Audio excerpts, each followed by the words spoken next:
Kosa la 43 ambalo analifanya YouTubers wengi ni kutokuwa consistency baada ya kukua.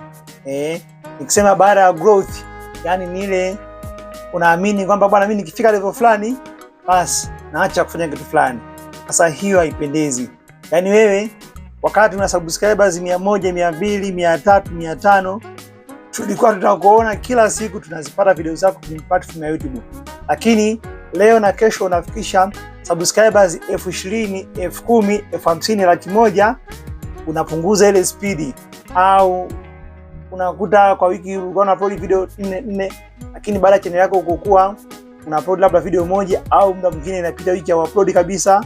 Sasa hilo ni kosa kubwa sana, kwa sababu unakuwa unaipunguzia algorithm majukumu. Algorithm inatakiwa ichakalike muda wote kwenye video zako. Kwa nini uposti video kila wiki, video moja tu, na wakati enzi unafungua channel yako ulikuwa unaposti video 4, video 5? Kwa hiyo ikitokea umepata bahati ya kukuza channel yako ya YouTube baada ya growth, tunasema usiache ile consistency. Nikisema consistency ni ule uwezo wa kufanya kitu kwa muendelezo bila kuchoka. Wewe fanya, kama ulianza ukiwa kijana, unakuwa mtu mzima, unakuwa mzee, endelea kuposti, endelea kuupload. Sababu unapoendelea kuupload, sometimes inakusaidia hata pengine wale watu wanaotaka kufanya kazi na wewe wanachunguza channel yako, wanaangalia, je, huyu mtu anataka kufanya naye kazi, je, yupo active kwenye channel yake, je, ana upload kila itwapo leo, au ana upload kwa kubipu. Epuka hilo kosa. Ni kosa kubwa sana. Ukutane kwenye kosa namba 44 ambalo wanalifanya YouTubers wengi.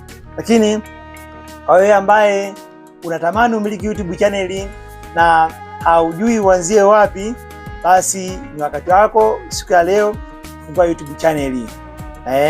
Mimi nina mafunzo yatakusaidia wewe kufungua YouTube channel, kuikuza YouTube channel, kutengeneza video zako, edit video zako, na mpaka channel yako itakapoanza kulipwa. Na mafunzo haya yanagharimu kiasi kidogo tu cha pesa, shilingi 100,000. Kwa hiyo unahitaji kujifunza, basi andika namba za simu hizo hapo chini kwenye screen yako, na utumie ujumbe wa WhatsApp kama unahitaji kujifunza kozi, na mimi nakupatia maelekezo. Lakini jambo zuri ni kwamba kwa wewe ambaye utaamua kujifunza siku hii ya leo kozi ya YouTube content creation, basi nitakuingiza kwenye challenge bure. Na nikiingiza kwenye challenge bure, utakuwa una uwezo wa kusimamiwa kwa upload video 4 karibia kila wiki. Na wanafunzi wengi sana ambao wameshafundisha na wapo kwenye challenge, na mpaka ninapoingia video hii walio wengi tayari wanalipwa kupitia channel zao. Kumbuka maneno haya kila siku huwa nasema, anayefungua YouTube channel leo, huyo kaiona kesho akiwa leo. Kwa hiyo chukua muda kufungua YouTube channel, hakuhitaji gharama yoyote.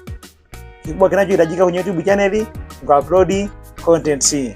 Unakuwa content creator. Sina la ziada kwenye video hii. Tutane wakati mwingine na kwenye kosa jingine tena. Asante.